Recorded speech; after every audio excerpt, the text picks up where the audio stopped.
A friend came to me not long ago, someone I love, someone I'd put on the very short list of best humans on this planet. And she said, Abby, I owe you an apology. I told her that was absurd. What on earth could she owe me an apology for? And she said, I never really asked. I never really understood what you've been going through with all of your health stuff. I never really got what it's like to not have answers, to have to fight just to get a doctor to listen to you, to try to find out what's wrong until it started happening to me. I know I've shared bits and pieces of my story on this show, a line here, a joke about doctors there, but I have never told the whole thing. Not once, not fully. That conversation is why we're doing it now.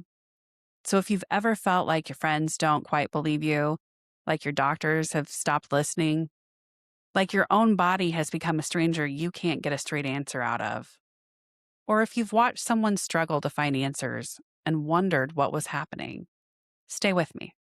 We're going deeper today than I ever have on this show. So, buckle up. This one is rough.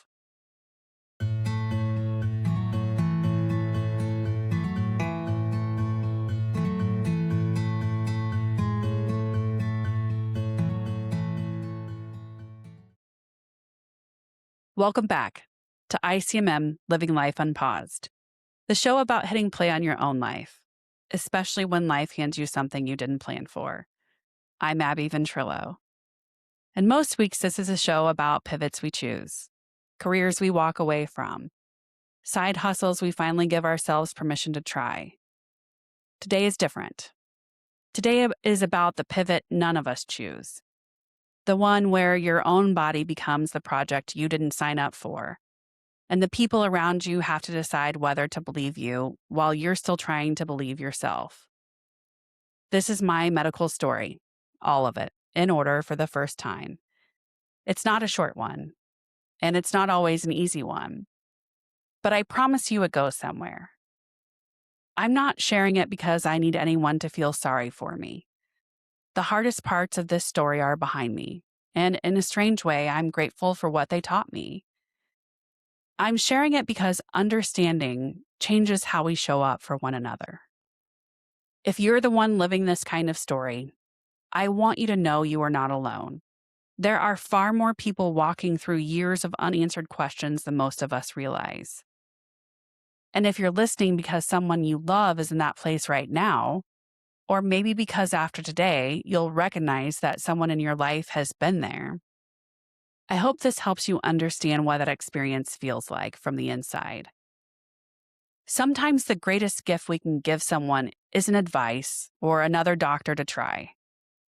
Sometimes it's simply believing them before there's a diagnosis that makes it easier to believe. Along the way, I want you to notice a few things. Notice how many times someone in this story told me something was normal right before it turned out not to be. Notice how long it takes, on average, for someone to get an answer for something like this, and what that wait actually does to a person, not just physically, but emotionally and relationally. And notice the moment everything shifted, because it wasn't a diagnosis that changed my life. It was deciding that I was going to keep advocating for myself, even when the answers hadn't caught up yet. Whether this story sounds like yours or someone you love, I hope by the end you'll understand why believing someone can be just as healing as treating them. And I'll tell you where the decision to keep searching ultimately led me, including a conversation I'm bringing you next week with the doctor who finally helped me feel like myself again. Growing up, I was a healthy kid, the occasional strep throat, migraines that I eventually grew out of, thank goodness, 2 sets of stitches, 0 broken bones. If you looked at my chart at 16 years old, there was nothing there. I was, by every measure, the picture of health. And looking back now with everything I know today, I can see where the ground first started to shift, even though nobody, including me, thought anything of it at the time. My periods became irregular in my late teens, and when I brought it up to my doctor, I was told that's normal and put on birth control to regulate things. That was the whole conversation. not unreasonable, not wrong exactly. Just the first of many times a real signal got filed under normal. Then in college, I remember being profoundly exhausted, with a neck that ached in a way I couldn't explain. I went to the student health clinic, and the nurse practitioner found my lymph nodes were swollen, visibly swollen, and my white blood cell count was elevated. But both the strep test and the mono test were negative. Something was clearly happening in my body, and nobody could tell me what it was. It was the end of the semester, and I was heading home the next day. And so the nurse printed off my blood work and told me, you need to take this to your doctor at home because something is definitely going on here that you should follow up on. I did. They reran the test. Same results. My lymph nodes were still visibly swollen. Some of my numbers were still off, but the major markers were negative. So they put me on a round of steroids and it seemed to resolve. Life went on. I think about that moment a lot now. I think that was the first ember of whatever this was, quietly smoldering underneath a life that otherwise looked completely fine. Not that catching it would have changed anything. There wasn't a diagnosis waiting to be found. But it's eye-opening to look back and see that I felt something was off, and I trusted the people telling me it wasn't, and I kept walking forward. I think a lot of us do exactly that. We're taught to trust the professionals over our own gut, and usually that instinct serves us well. This is a story about the times it doesn't. Not long after I got married at 23, a baby I know, I developed a large cyst on one of my ovaries that required surgery to remove it. That surgery is where I was diagnosed with PCOS and told that if we wanted children, the sooner we started trying, the better, and that even then, I'd likely need help getting there. We did want a family, so we started trying, and a few months in, we were referred to an infertility specialist.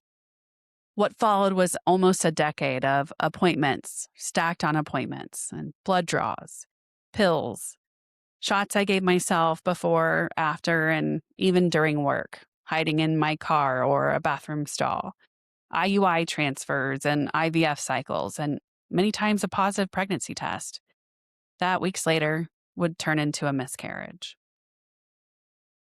I remember sitting with my infertility doctor, a man I adore and still think the world of, even though nothing about our years together ever worked out the way either of us wanted. And at one of my final appointments, he looked at me and he said, "Oh, it's my nemesis." Those are not words you ever want to hear from a doctor. But I understood exactly what he meant. He had tested me over and over for various things, including autoimmune disease. And every single time it came back negative. To this day, I think I've had my ANA drawn in the double digits. And guess what? It's still negative. But most things he tried, things that worked for others regularly, just didn't do the same with my body. I'm telling you this part not just because it happened, but because I think it's something so many of us do without even noticing. I was so locked in on getting pregnant that I minimized every symptom that didn't fit that goal. I told myself the fatigue, the aches, the strange flares were probably just side effects of all the drugs I was injecting daily. But somewhere underneath all of that, I think I already knew it was something more than PCOS. Nothing felt bad enough on its own, though, to stop and actually deal with it. And honestly, I felt so guilty about all the time I'd already taken off work for infertility treatments that I didn't dare bring up anything else. Maybe that's part of why I eventually made peace with the fact that motherhood wasn't going to be in my cards. Some part of me already knew something bigger was happening. I just didn't have a name for it yet. I thought that once I stopped infertility treatments, my health would magically improve. Spoiler alert, it did not. And now I no longer had all of the appointments and blood draws distracting me from paying attention. The persistent abdominal pain and urgent diarrhea I had been having got worse. Bad enough that I genuinely worried less about the state of some of the public restrooms than the alternative of not making it there in time. I finally went to my general doctor who ran blood work that came back abnormal and sent me for my first colonoscopy. They found a few abnormal areas, but nothing definitive enough to really diagnose me. So the answer was change your diet, try FODMAP, and go gluten free. I did, very diligently for a while, but nothing improved. Then the rashes started, first on my face and then across my hands. And combined with blood work that kept coming back with elevated C reactive protein, elevated white blood cells, and elevated ESR, markers that I'd later learn are all tied to autoimmune activity. My general doctor, who was genuinely the first real advocate I'd had in this whole story, said, no, this isn't normal, and sent me to a rheumatologist with my full file. That appointment is burned into my memory. I walked in with the folder my doctor had copied for me, and the rheumatologist looked at it and said, "Is this all you have?" She explained that by the time most people reach her office, they're carrying years of paperwork and testing. And she was honestly surprised I'd made it through scheduling with so little. She did go ahead and run her own test, including another ANA and ANCA, both negative. But she also caught something new. I tested positive for antiphospholipid syndrome, specifically the lupus anticoagulant. That's an autoimmune condition where your body attacks a protein in your blood and causes clotting. But because my other markers were negative, I was told I couldn't officially be diagnosed with it yet. I'd also need a second positive test, 12 weeks apart, but she felt it wasn't necessary since everything else had been negative. She said, go see a dermatologist for the rash, adjust your diet for the gut symptoms, no need to come back here. The dermatologist she sent me to barely glanced at my face before prescribing a cream, assuring me it wasn't anything to worry about. But that cream made it roughly 10 times worse. So I saw a second dermatologist who told me that the diagnosis had been wrong, switched me to a steroid cream, and it finally cleared. And meanwhile, the overall message I kept receiving from more than one specialist was some version of, there isn't really anything wrong here that we can treat yet. You should just learn to live with it. You're probably just never going to be normal. Around that same time, I had started a new job. On paper, it looked exactly like the kind of opportunity I'd always wanted.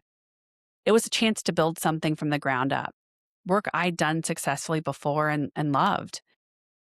But anyone who's ever led change knows that creating something new can be incredibly demanding, even under the best of circumstances.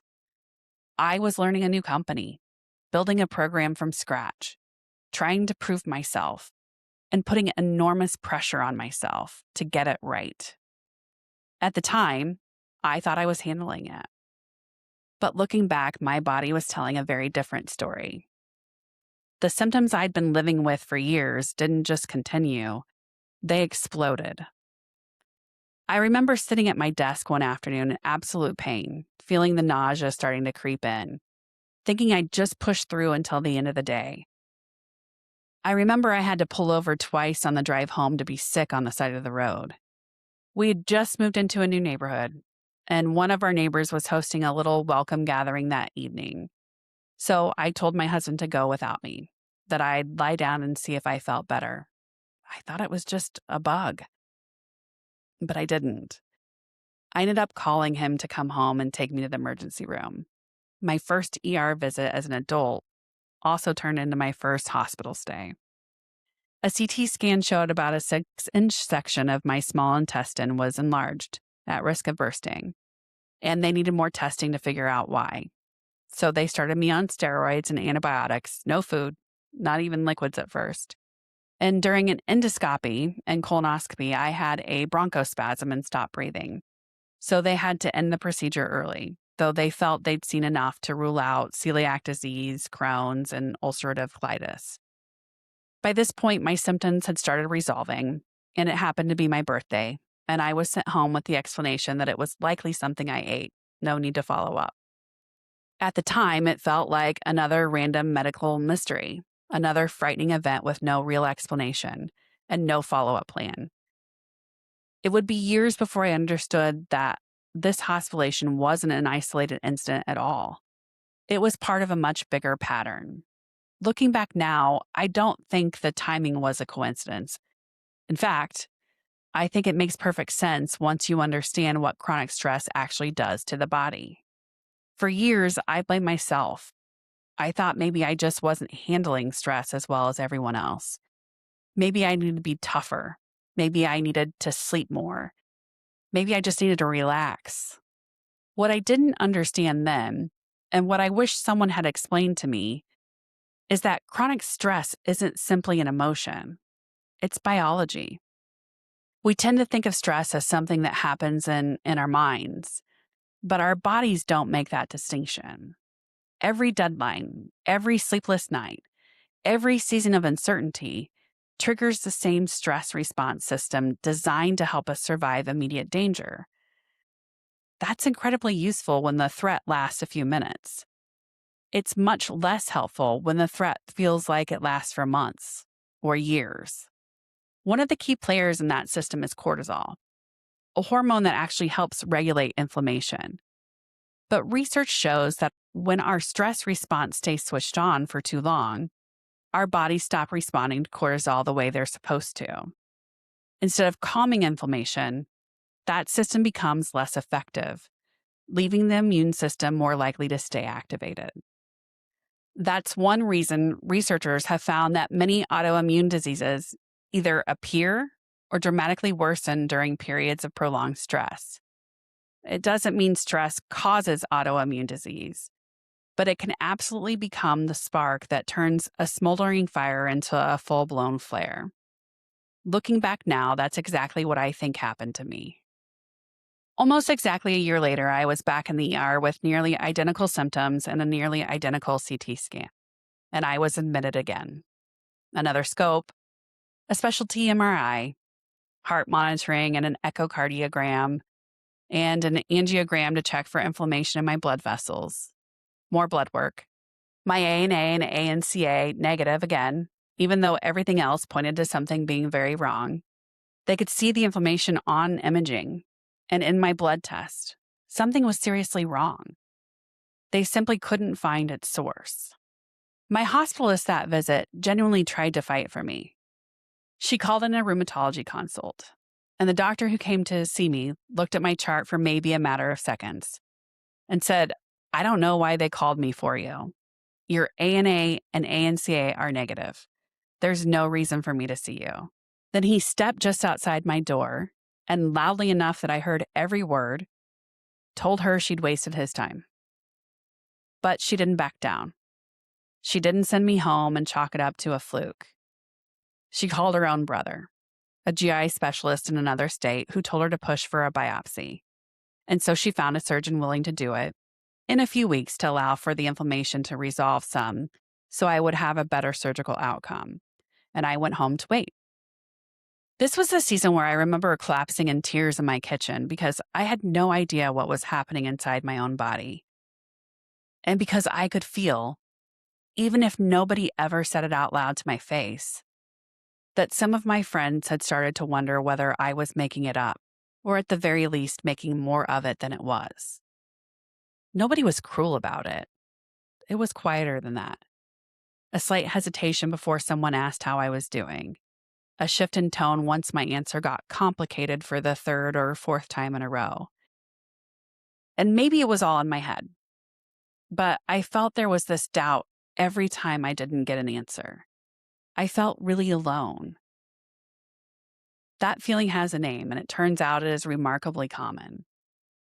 In surveys of women managing chronic health conditions, the overwhelming majority, we're talking over 90%, report that a doctor has ignored or dismissed their symptoms at some point. And most say it happened more than once. For me, it certainly did. For autoimmune disease specifically, the average path to diagnosis isn't measured in weeks. It's measured in years, often after seeing 5 or more different specialists first. Which I now understand is why the first rheumatologist was so shocked that I had made it to her office before more had been done. When the people paid to find your answer can't find it, it becomes almost inevitable that the people who love you start quietly wondering too. So if that's you right now, It doesn't mean you're being dramatic. It doesn't mean you're being difficult. It means the road to a diagnosis like this is, on average, long and lonely, and you are far from the only one walking it. I think we've gotten much better at talking about some kinds of suffering. We've opened the conversation around infertility, around miscarriage, around cancer, around autoimmune diseases once they have a name. We organize walks and we wear ribbons. We know how to rally around someone when we understand what they're fighting. But there is this whole middle ground that almost nobody talks about. Marcy talked a couple weeks ago about the messy middle when you're building something. But it exists in other areas too, and health is definitely one of those. The years before the diagnosis, the months when every test comes back normal, but your body keeps telling you something isn't. The appointments where you're relieved nothing catastrophic showed up on the scans, but devastated because you still don't have an answer. There's no awareness month for uncertainty, no fundraiser for we're still trying to figure it out, no casserole train because your labs are confusing, and yet millions of people are living there. Here's something I don't think I've ever said out loud until now. For most of this story, I did not look sick. I still don't most days. I could put on real clothes, show up to a dinner, laugh at a joke, and nobody in that room would guess that I'd spent the morning on the bathroom floor, or that my last blood work came back with numbers that made a doctor visibly uncomfortable.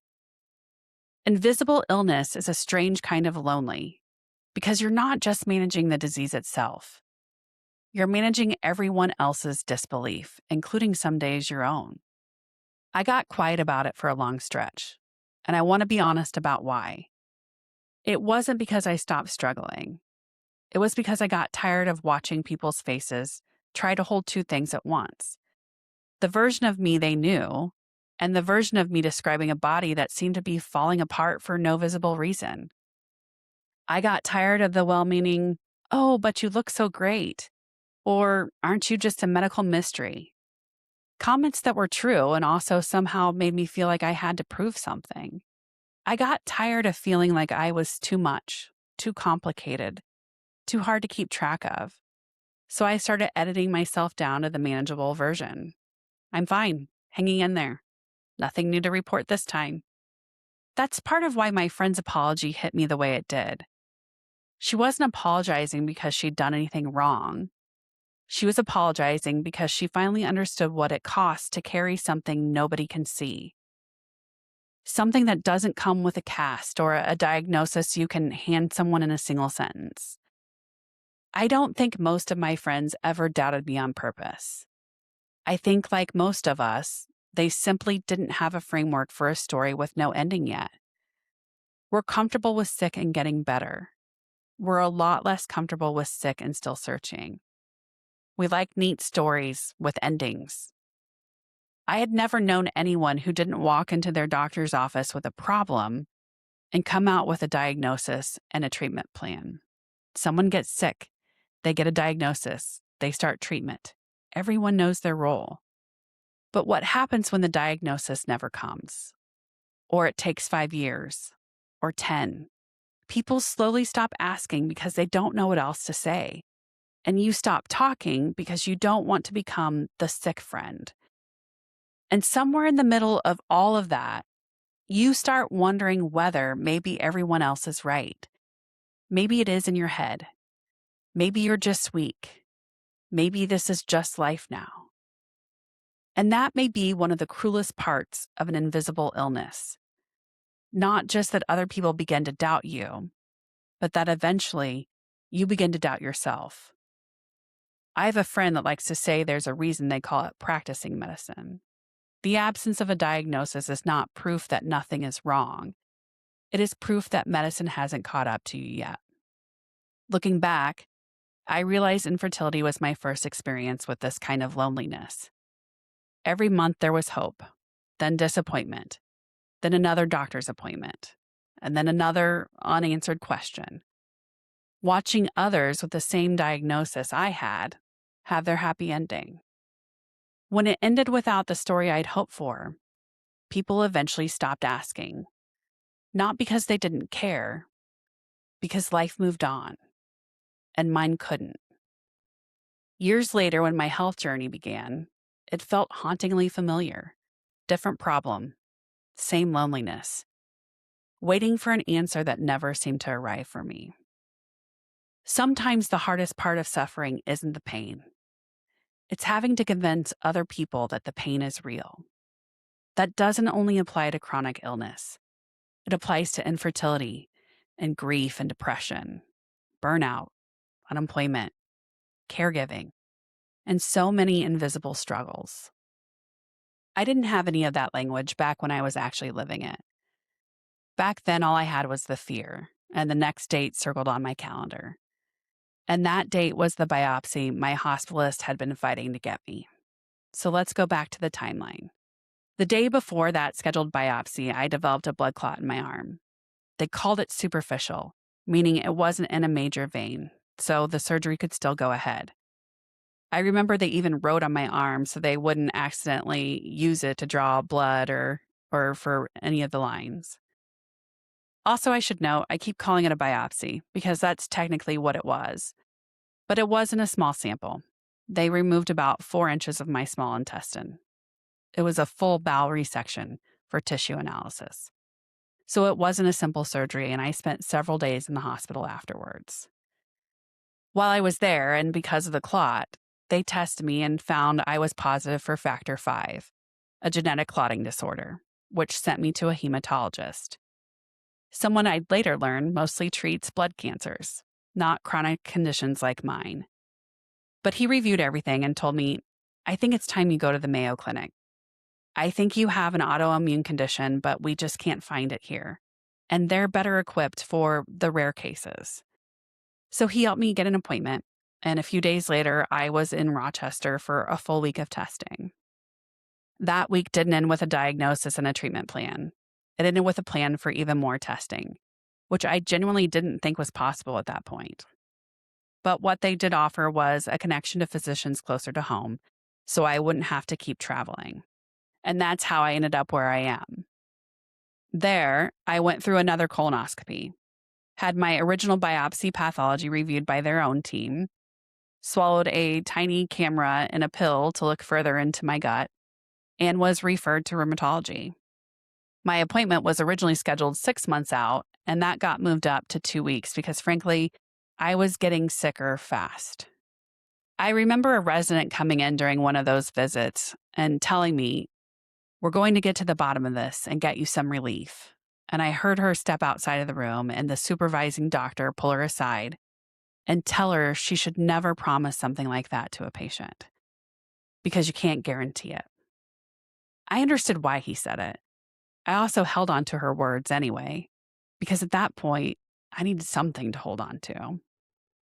Eventually, my rheumatologist sat me down and said, "We're not still 100% certain what this is, but you clearly have a systemic inflammatory autoimmune disease, meaning it's attacking multiple areas of your body.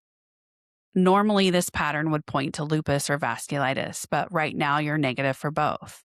You do have some rheumatoid arthritis, so we're going to call it that, so that we can actually start treating you and get insurance to cover it." Insurance coverage meant starting at the cheapest option and working up. And that's one thing they don't tell you, is how much these medications cost. And so insurance coverage is key. And it also meant starting at the cheapest option and working up. The first medication did nothing.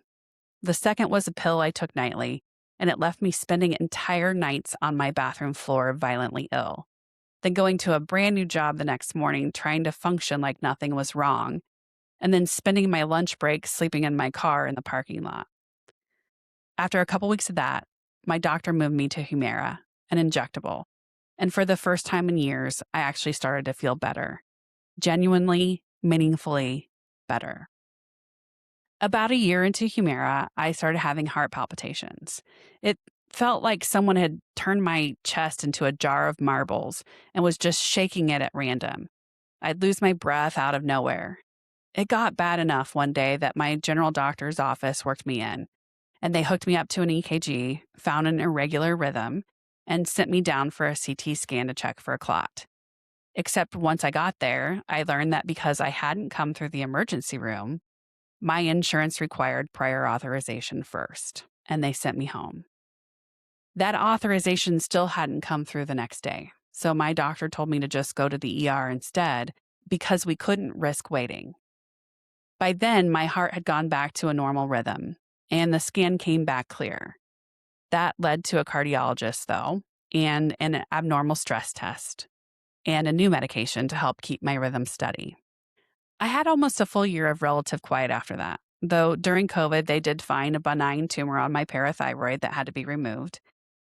And the following year, I had a hysterectomy for severe fibroids and endometriosis. I'd actually been managing quietly since before the infertility years even began.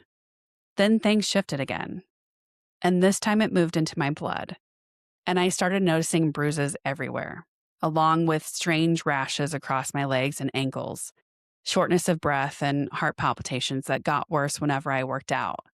My blood counts were climbing rapidly, something called polycythemia, and for the first time ever, they checked a marker called D-dimer, which measures protein fragments left behind when a clot breaks down in your body. They want that number under 500, and mine came back over 4,000. That set off a wave of scans and ultrasounds hunting for active clots, a referral to a hematologist, and eventually a bone marrow biopsy to rule out cancer as the underlying cause. It turned out that the bruises actually were clots, just in superficial veins rather than a main one. My blood counts were so elevated that my doctor drew off units of blood just to give me some relief while we waited on the results. That first round of testing came back inconclusive, which meant a second bone marrow biopsy, and that one came back conclusively clear of cancer. I still think about what that doctor said when he delivered the news. He told me, "Abby, I'm a cancer doctor, sitting in a cancer center, and most people think getting a cancer diagnosis is the worst possible outcome. I'm here to tell you that's not always true, because we know how to treat cancer. We have a lot to offer people with cancer. What I can't offer you is that same clarity, because we don't know what's causing this.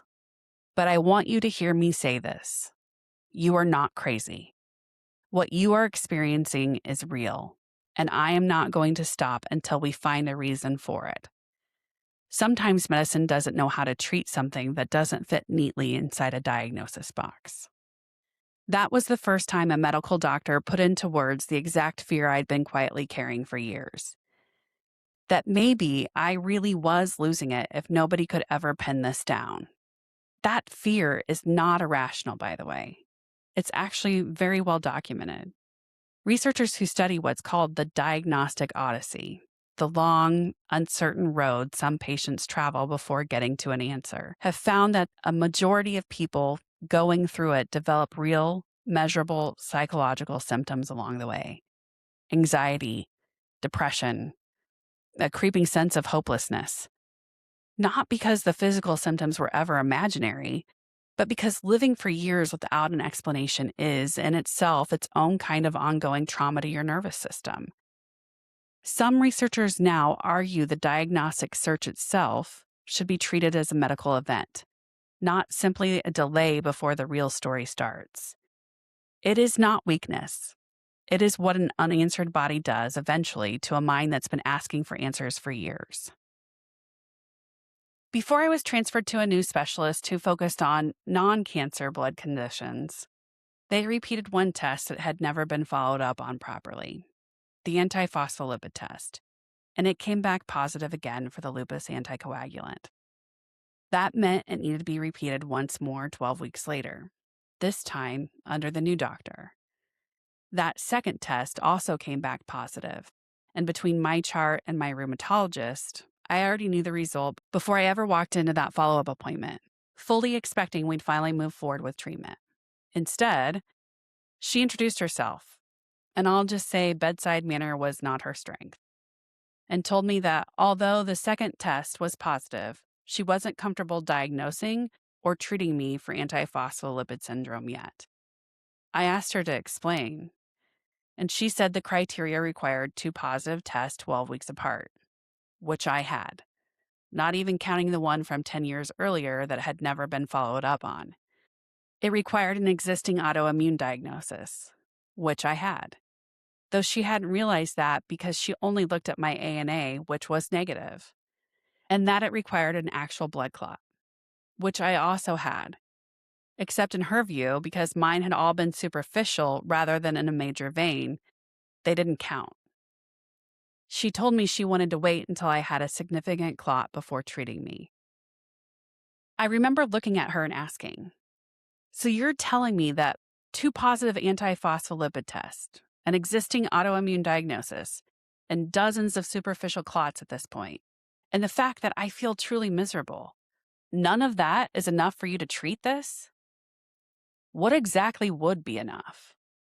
And she said, "You'd need a significant clot." So to be completely clear, I said, "You want to wait until I have a clot big enough to satisfy you and just hope that I recognize it in time and hope that I either survive it or don't come out the other side permanently changed by it." I told her that wasn't medicine, and I left her office in tears, and I have never gone back. I still see every one of my other specialists regularly. That one appointment, though, is the one that changed the entire direction of my care. Here I finally had the positive test results that all other doctors had been searching for, and still no treatment plan. Driving home that day, I kept hearing my cancer doctor's words on a loop in my head. Sometimes medicine doesn't know how to treat something that doesn't fit in a nice little box. And I remember thinking there has to be another way. There has to be something else I can try. Because I was terrified of walking around feeling like a ticking clock, just hoping I'd notice in time if something went seriously wrong. That's what sent me researching alternative approaches. And that's how I found functional medicine and eventually Dr. Michelle Retz. What drew me in was the philosophy itself. Instead of every specialist treating their one narrow piece of me in isolation, functional medicine is built around finding the root cause underneath everything. For 16 years, I had become a collection of body parts. The rheumatologist looked at my autoimmune disease. The hematologist looked at my blood. The gastroenterologist looked at my gut. The endocrinologist looked at my hormones. Every doctor was doing exactly what they'd been trained to do. None of them were wrong. But nobody was asking whether all of those things might actually be connected. Functional medicine starts with a different assumption. Instead of asking which specialist owns the symptom, it asks, what if these aren't separate problems at all? That idea made sense to me before I ever believed it would help me, because my body wasn't experiencing these things separately, in isolation. Why should my health care? I remember hesitating before I even made the appointment. If I'm honest, I had some of the same assumptions probably a lot of you have right now. Functional medicine sounded different, maybe a little too different. I'd heard people lump it in with alternative medicine. And if I'm being completely transparent, I wasn't interested in replacing science with supplements or abandoning the specialist who had spent years trying to help me. I wasn't looking for someone to tell me to throw away my prescriptions. I was looking for someone willing to ask a different question. Not just how do we lower this lab value, but why is this happening in the first place? That distinction changed everything for me. Dr. Retz went through the same medical training my other doctors did, and even more, actually. She had real specific experience treating autoimmune conditions. And crucially, she was willing to work alongside the medications I was already on. That mattered enormously to me. I was not willing to risk getting worse while chasing something better. At our very first in-person visit, I brought in my most recent labs. My D-dimer was still sitting over 4,000. She looked at that number, and I promise you, nearly fell out of her chair. Nobody is treating a number this high, she told me. She started me right away on a natural blood thinner, and from there, we began working through the rest of my issues, my hormones and my gut, which still had serious problems. For the first time in years, I didn't feel like I was chasing emergencies. I felt like I was really building health. The changes weren't dramatic overnight. There wasn't one supplement that just magically fixed everything. There wasn't one food I stopped eating that suddenly cured me. It was dozens of small adjustments: sleep, stress, nutrition, my gut, hormones, inflammation, medication when I needed it, supplements when they made sense, retesting, adjusting, waiting, trying again. It honestly reminded me of the philosophy I've been talking about throughout this entire podcast: Kaizen, small improvements over and over again, because they compound. About a year later, my D-dimer was normal. Not just better, normal. Even my rheumatologist looked at my labs and asked, "What have you been doing differently?" I want to be really careful here. I'm not telling you this to say it's the answer for everyone, or that it somehow replaces those doctors who genuinely fought for me along this entire journey, because several of them absolutely did. I am not saying conventional medicine is wrong and everyone should drop it. Absolutely not. In fact, I wouldn't be here without conventional medicine. Humira dramatically changed my life. My specialists have changed my life. The cancer doctor who looked me in the eye and told me I wasn't crazy may have given me one of the greatest gifts I have ever received. This isn't an either-or story. It's a both-and story. Conventional medicine saved me more than once, and I still use it, and I see my specialists regularly. Functional medicine helped me start asking different questions once we reached the limits of the answers I was getting there. There's room for both. I think everyone deserves a healthcare team that stays curious, one that listens, one that explains, one that is willing to say, "I don't know yet," without meaning there's nothing wrong. For me, functional medicine became one important piece of that team, not the whole team. Dr. Retz is joining me on this show next week. And before you hear that conversation, I wanted you to understand exactly why it matters this much to me. So here's what I want you to take from all of this.